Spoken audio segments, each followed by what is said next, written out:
Friends and ఫ్యామిలీతో weekends కి farm house కి వెళ్ళి ఎంజాయ్ చేయాలనుకుంటే వెంటనే డోసే యాప్ ని డౌన్లోడ్ చేసుకుని బుక్ చేసుకోండి. నమస్తే రమగారు. నమస్తే చేయ.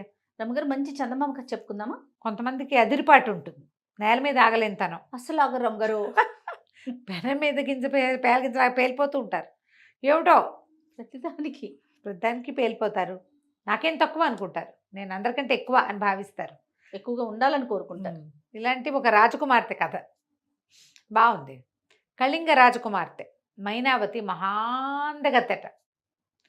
ఆ పిల్లకి ముందు చిన్నప్పటి నుంచి నువ్వు సూపర్ సూపర్ సూపర్ అనే మాట విని విని విని విని ఎక్కిపోయి ఉందన్నమాట. నేను సూపర్ అని ఫీల్ అయిపోతుంది. సూపరే అయితే మాత్రం, సూపర్ అయితే మాత్రం ఏమిటి, అదే కదా ఏమిటి. నేను అదే అనుకుంటా. చాలా మందిని చూస్తాను నేను, ఒక ఆగలేదని నేను సూపర్ అనుకుంటావు, బాగుంది, అయితే ఏమైపోతావు ఏమిటి? నీకేం అందరిలాగానే నీకు 2 కాళ్ళే ఉంటాయి, 2 చేతులే ఉంటాయి, నువ్వు కొన్నాళ్లే ఉంటావు ఇక్కడ. కరెక్ట్ అమ్మగారు, అవునా కాదా? మీరున్నారే మీరే అయితే ఏమిటి నీ సూపర్? నీకే ఉంటుంది. కట్ చేసి స్టేటస్ పెట్టుకోవాలి. ఎంత సూపర్ వాళ్ళైనా అమ్మ నీ సూపర్ థింగ్, మొగైనా ఆడైనా, గొప్పవాడు కానీ మామూలు వాడు కానీ, ప్రతిదానికి ఒక సమయం అంటూ ఉంటుంది, అన్ని చోట్ల ఉండదు.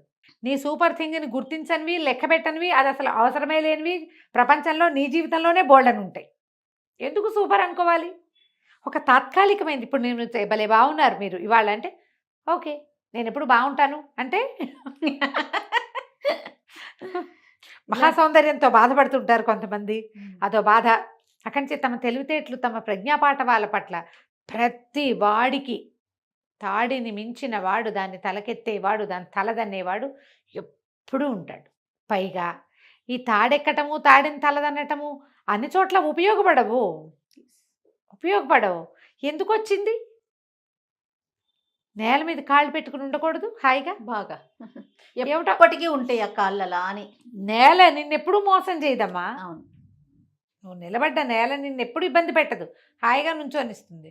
నువ్వు నేల విడిచి సాము చేస్తే ఏమిటో అవుతుంది. నాకు అలాంటి వాళ్ళని చూస్తే చాలా విచిత్రంగా ఉంటుంది. ఏమిటి, ఎందుకు ఇంత బాధపడతారు వీళ్ళు, హైరాన్ ఎందుకు అనిపిస్తుంది. చేసేస్తారు.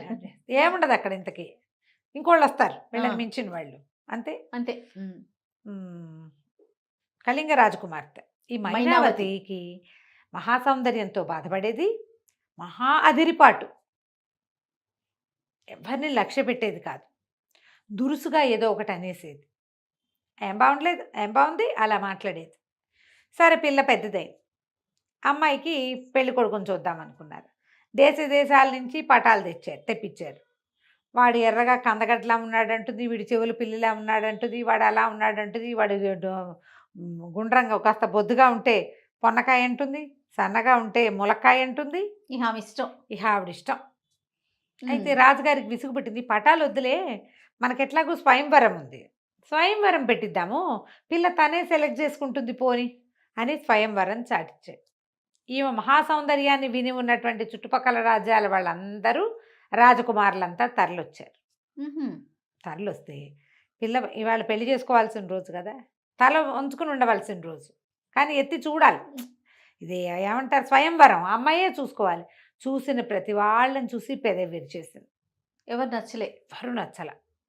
వాడు లావని, వీడు నల్లగా ఉన్నాడు, వీడు పొట్టిగా ఉన్నాడు, వాడు పొడుగ్గా ఉన్నాడు, మరి ఇంతంత ఉన్నాడేమిటి, ఇంత పర్సనాలిటీ ఏం చేసుకుంటామని ఇలాగాని అని అని చివరికి ఒక రాజకుమారుడు చక్కగా ఉన్నాడు. వీళ్ళ పక్క రాజ్యం వాడే, ఎంత బాగున్నాడో. కానీ అమ్మాయి ఆగలేనితనం కదా, పెనం మీద పేలగింజ, చూసి మీసాలు పోతల్లే ఉన్నాడు, ఇంత పెద్ద పెద్ద మీసాలనే నాకు వద్దంత. రాజకుమారులంతా వెళ్ళిపోయారు. కళింగరాజుకి విపరీతంగా కోపం వచ్చింది కూతురు మీద. కోపం వచ్చి, నీకు ఇంత అదిరిపాట, ఇంతమంది 50-60 మంది రాకుమారులు వస్తే వాళ్ళందరినీ చూసి మనిషికి ఒక పేరు పెడితే, నీ పొద్దున తెల్లవారేసరికి వాకిట్లో ఒక బిచ్చగాడో గాయకుడో ఎవడొస్తాడో వాడితోటే నీ పెళ్ళి. చాయిస్ అయిపోయింది. నీకు అవకాశాలు 2 సార్లు ఇచ్చా, నువ్వు ఉపయోగించుకోవాలా వాటిని అని చెప్పి ఖచ్చితంగా చెప్పేశాడు. రాత్రి అయితే అందరూ తెల్లబోయి ఉన్నారు, ఏమవుతుందో తెలియక. మర్నాడు పొద్దునే ఒకడు వాకిట్లో నిలబడి పాటలు పాడడం మొదలుపెట్టాడు. బిచ్చగాడు, పొద్దునే పాటలు పాడతారు కదా, వస్తారు బిచ్చమాడుకోవడానికి రారు. ఆ వచ్చిన బిచ్చగాడు పెద్ద బవిరిగడ్డం, గడ్డప్పవాడు ఒకడు, సంగీతం ఏదో పాడుతుండేసరికల్లా సైనికులు పోయి బాబు లోపల రా అని పిలుచుకొచ్చారు. పిలుచుకొస్తే ఈ లోపల రాజపురోహితులు వచ్చి రాకుమార్తెని పిలిపించి మంత్రాలు చదివి తాళిగట్టిచ్చేసాడు. అన్నంత పని చేసేసాడు. బిచ్చగాడితోటి పెళ్ళి గడ్డం బిచ్చగాడు విత్ పాటలు వాడితోటి పెళ్లి చేసేశారు. ఎవరు వస్తే వాళ్ళతో చేస్తానని చెప్పే కదా. నీకు స్వయంవరం ఇచ్చా, ఫోటోలు చూపించా, నువ్వు ఒప్పుకోవాలా. స్వయంవరం చేయించా, నువ్వు ఒప్పుకోవాలా. ఇక మూడోది నీకు ఇంకా ఛాయిస్ లేదు, నేనేం చేస్తే ఆ పెళ్ళి నువ్వు చేసుకోవాల్సింది. చేసేసారు. ఈ పిల్ల లబో దిబోమని ఏడ్చింది, గోల పెట్టింది, అరిచింది. ఎవరు వినలా ఒక్క మాట కూడా. అక్కడి నుంచి ఏం చేశారు, ఆ బిచ్చగాడికి 5 రూపాయలు చేతిలో పెట్టాడు రాజుగారు. 5 వరహాలు. అబ్బాయి ఇగో నీ పెళ్ళం తీసుకుపో, అయ్యో మా ఊళ్ళో ఉండొచ్చు అని పంపించేసి ఏం చేస్తారు, ఆ అమ్మాయిని వెంబడి పెట్టుకుని బయటికి వెళ్ళిపోయాడు. మైనావతి ఏడ్చింది, మొత్తుకుంది, ఇంకేం చేయాలో తెలియలే. కొంత దూరం నడిచారు. బయట ఊర్లోంచి అంత జనం అంతా నోరు మూసుకూరుకున్నారు. ఇంత అదిరిపాటి పిల్లకి ఇదే అవుతుంది. ఎక్కువసేపు ఆ పెన మీద పేలగింజల పేలితే ఏమవుతుంది, చివరికి ఎగిరి పొయ్యిలో పడతారు. అంతే. ఇది పడిపోయింది ఇట్లా. అక్కడి నుంచి తీసుకుపోయాడు. తీసుకుపోతే ఒక పెద్ద అడవి వచ్చింది. కానీ ఈ అమ్మాయికి ఒకటి అర్థమైంది, వీడు బవిరి గడ్డము బండ గొంతు ఉంది, కానీ వీడంత మొరటివాడు కాదు, మనిషిని సుకుమారుడే ఇతను, ఇబ్బంది పెట్టట్లా పెద్దగా. ఫోన్లో ఇది కొంచెంలో కొంచెం నయం అనుకుంది, అంత మోటుగా ప్రవర్తించట్లా. వెళ్తే ఒక అడవిని దాటారు. అడవిలోకి వెళ్ళారు. ఈ అడవి ఎవరిది, ఏ ప్రాంతంలోది అని అడిగితే మన పక్కన రాజ్యం ఉంది కదా, మీసాలు పోతంటారే, ఆ రాజుగారి రాజ్యం ఇది అని చెప్పాడు. ఆ రాజుగారి పాలనలోకి వస్తుంది అని.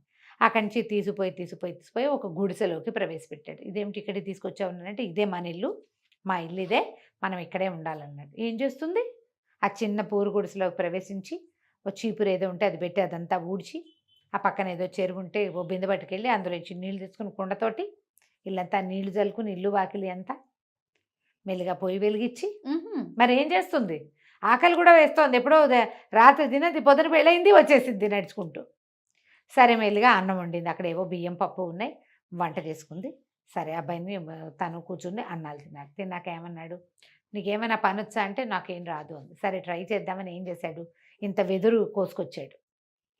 వెదురు బుట్టలు అల్లటం నేర్పించాడు. ఇట్లా అల్లాలి, ఇట్లా చీల్చాలి, ఇట్లా బుట్టలు అల్లాలని పెట్టాడు. రాకుమార్తె కూర్చుంది. బుట్టలు ఏమల్లుతుంది రాకుమార్తె, చీరి వేళ్ళన్నీ పుళ్ళైపోయినాయి, అన్నం తినేటట్టుగా కూడా లేవు.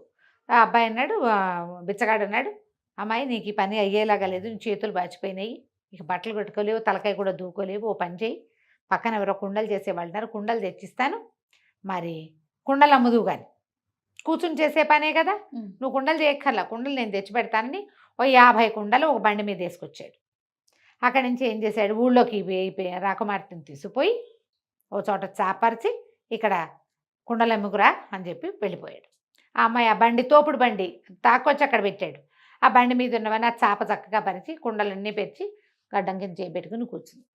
ఎవరైనా వస్తారేమని 2 కుండలు కూడా అమ్మలేదు. కానీ ఈ లోపల పెద్ద గుర్రపు రవ్వుతో ఒకడు వచ్చాడు, గుర్రం వేసుకుని.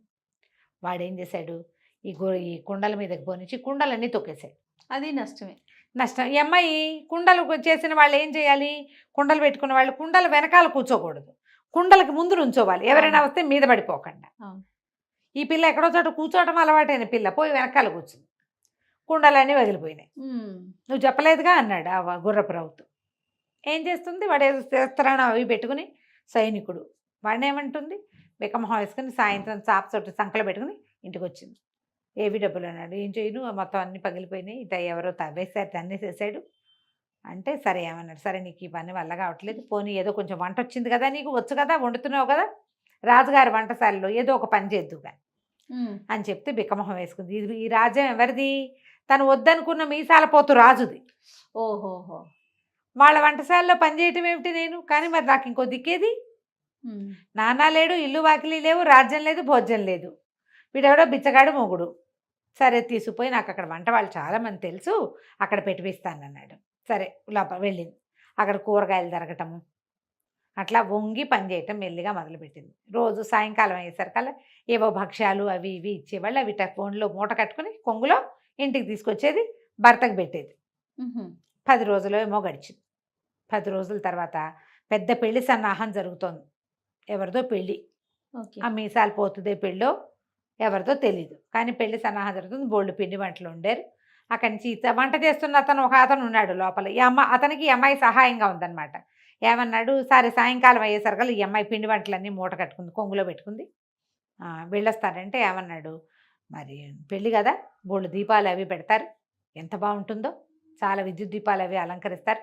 చూద్దాం రా, చూసాక వెళ్ళొచ్చులే, ఏమంత చీకటి పడిపోయింది, రా అని మామయ్యని వెంబడబెట్టు తీసుకెళ్ళాడు. ఓ సభా మండపం, బోళ్ళని చిత్ర విచిత్రాలు లేని దీపాలు అవి వెళ్ళాడేశారు. లోపల నుంచి గానా కచేరీ వినపడుతుంది, సంగీతాలు అవి వినిపిస్తున్నాయి. సరే, ఈ అబ్బాయి, ఈ వంట అతనును, ఈ పిల్ల, ఈ రాకుమార్తె మైనావతి వంగిట చూస్తుండేసరికి ఆ లోపల కూర్చున్న ఆ మీసాల పోతు రాజుగారు, ఎవరైతే అక్కడ తొంగి చూస్తుంది ఇట్రాండి అని పిలిచేసరికి ఏం చేయాలి, బిక్కమొహం వేసుకుంది. ఒట్టిగా చూస్తే ఎట్లా, నాట్యం చేసి వెళ్ళమనండి అన్నాడు. రాకుమార్తెకి నాట్యం వచ్చు. అక్కడి నుంచి ఏం చేసింది, వాళ్ళు ఏదో సంగీత కచేరీ చేస్తుంటే మెల్లిగా వెళ్ళమన్నారు. వంట ఆయన అన్నాడు, వెళ్ళవమ్మా వెళ్ళు, లేకపోతే ఏం శిక్షలు పడతాయి ఏమిటో, ఆయనదే పెళ్ళో ఏమిటో ఇది, వెళ్ళమ్మా అన్నాడు. సరే, కొంగు దొప్పుకునుందిగా స్వీట్లు పెట్టుకుంది. అవును. అక్కడికి వెళ్ళి నాట్యం చేయటం మొదలుపెట్టింది. చూస్తున్నారు అందరు, బాగా చేస్తుంది, చక్కగా నాట్యం చేస్తుంది. వాళ్ళు ఎవరు గుర్తుపట్టలేదండి? నాట్యం చేస్తే ఎవరికి తెలుసు, రాకుమార్తె నాట్యం చేసింది. ఈ లోపల ఏమైంది, ఆ నాట్యంలో భాగంగా గిర్రుని తిరిగేసరికి ఈ కొంగంతా ఊడిపోయి ఆ మొత్తం స్వీట్లన్నీ కింద పడ్డాయి. అయ్యో, పడంగానే ఆ పిల్ల పిచ్చిగా అవమానపడిపోయింది. రాకుమార్తె కదా, ఏదో ఇంకా కష్టపడితోంది, ఏం చేస్తుంది, అంత అదిరిపడకుండా ఉండాల్సిందని తెలిసింది. బయటికి పరిగెత్తుకుంటూ వచ్చేసరికి వెనకాల నుంచి వచ్చి ఆ మీసాలు పోతూ గట్టిగా పట్టుకున్నాడు అమ్మాయి. పట్టుకుని, ఎక్కడికి వెళ్ళిపోతున్నావు, తెల్లవారితే మన పెళ్ళి, ఇక్కడే ఉండు అనేసరికి అమ్మాయిని నిర్ఘాంతపోయింది. అయ్యో, మీరు ఎవరు అనుకుంటున్నారో, నేను కాదండి, నా పెళ్ళైపోయింది, నేను నా భర్తతోటే ఉన్నాను 10 రోజుల నుంచి, స్వయంవరమైన మర్నాడే నా పెళ్ళయింది, నన్ను వదిలిపెట్టండి, మా ఆయన నా కోసం వెయిట్ చేస్తుంటాడు, వెళ్ళిపోతానండి అనేసరికల్లా పక్కపక్కన బెడ్, నువ్వు నన్ను గుర్తించలేదు, గొంతు మార్చేసరికల్లా, నేను పెళ్లి చేసుకున్న గడ్డం వాడిని నేనే, గుర్రపు రౌతుని కూడా నేనే, నీ కుండలని పగలగొట్టిన వాడిని, నీకు అంత అదిరిపాటుగా ఉన్నావు నువ్వని అది తగ్గించడానికి మీ నాన్నగారితో మాట్లాడి పొద్దున్నే వచ్చి నేను పెళ్లి చేసుకున్నాను. అక్కడ ఏదో ఓం అని పెళ్లి చేశారు, ఇక్కడ రాజుకు తగిన పెళ్ళి అవుతుంది, రారా నువ్వు తగ్గేవు, అదే కావాలి నాకని చెప్పి ఆ అమ్మాయిని అంతఃపురంలోకి తీసుకెళ్ళాడు. బోళ్ళంతమంది చెలికత్తులు వాళ్ళు ఉన్నారు, చక్కగా స్నానం చేసి అలంకారం చేశారు. తర్వాత ఎంతకాలమో ఆ రాజ్యానికి మహారాణిగా చాలా మంచి పేరు తెచ్చుకుందట మైనావతి. అదిరిపాటు ప్రవర్తన మంచిది కాదు. అంతే. కథ కంచికి మనం ఇంటికి. నమస్తే రమ్మగారు. నమస్తే జయ.